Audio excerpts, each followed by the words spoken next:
সিলেট থেকে প্রথমবারের মতো কার্গো ফ্লাইট স্পেনে যাচ্ছে ৬০ টন তৈরি পোশাক। ভারত বাংলাদেশ ট্রানজিট সুবিধা স্থগিত করার পর আকাশপথে পণ্য পরিবহনের নতুন উদ্যোগ নিচ্ছে বাংলাদেশ। রবিবার সিলেটের উসমানী আন্তর্জাতিক বিমানবন্দর থেকে প্রথমবারের মতো ফ্রেইটার ফ্লাইট চালু হতে যাচ্ছে। বাংলাদেশ এয়ারলাইন্সের ভাড়া করা এয়ারবাসে ৩৮০ কার্গো উড়োজাহাজ প্রায় ৬০ টন তৈরি পোশাক রপ্তানি হবে স্পেনে। কার্গো বিভাগের পরিচালক জানান, ইউরোপ ইউনিয়নের মানদণ্ড অনুযায়ী প্রয়োজনীয় প্রশিক্ষণ এবং সার্টিফিকেশন প্রক্রিয়া সম্পন্ন করা হয়েছে। প্রাথমিকভাবে প্রতি সপ্তাহে ৪টি কার্গো ফ্লাইট পরিচালনার পরিকল্পনা হয়েছে। চট্টগ্রামের শাহ আমানত আন্তর্জাতিক বিমানবন্দরেও নতুন করে কার্গো কার্যক্রম চালু হচ্ছে। বিমানবন্দরে ২৭০ টন ধারণ ক্ষমতার কার্গো স্টেশন সচল করার কাজ চলছে।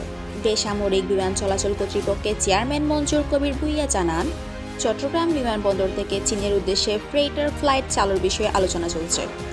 তিনি বলেন, কাস্টমস, ইমিগ্রেশন সহ সব প্রস্তুতি দ্রুততার সঙ্গে সম্পন্ন করা হচ্ছে। এদিকে তৈরি পোশাক রপ্তানিকারকদের সংগঠন বিকেএম এর সভাপতি মোহাম্মদ হাতিম অভিযোগ করেছেন, বাংলাদেশের বিমানবন্দর থেকে কার্গো পরিবহনের খরচ তুলনামূলক অনেক বেশি। ঢাকার হযরত শাহজালাল আন্তর্জাতিক বিমানবন্দরেও কার্গো চাপ অনেক বেড়ে গেছে। দ্রুত তৃতীয় টার্মিনাল চালু করার দাবি জানিয়েছে ব্যবসায়ীরা। এতে করে দেশের রপ্তানি কার্যক্রম আরও গতিশীল হবে বলে মনে করছেন সংশ্লিষ্টরা। মিফতাহুল জান্নাত, খবর 24।